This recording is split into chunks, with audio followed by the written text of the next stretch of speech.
যাই, সকাল তো হয়ে গেল, বাড়িটাও অনেক নোংরা হয়ে আছে, ঝাড়টা দিয়ে নি। ঝাড়টা তো দেওয়া হলো, ভাত চাপাবো, তার কোনো সবজি আছে নাকি দেখে নি। আরে কিছুই নেই। ময়নার বাবাকে ডাক দিই। ময়নার বাবা, ও ময়নার বাবা, ময়নার বাবা।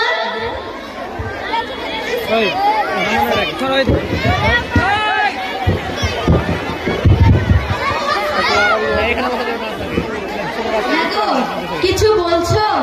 হ্যাঁ, আমি ভাত চাপাবো, তার তো কোনো সবজি নেই। যাও বাজার গিয়ে কিছু কেনাকাটা করে আনো। আমিও তো তাই ভাবছি, আমার কাছে একটাও পয়সা নাই। আমি কি করবো না করবো কিছু ভেবে পাচ্ছি না।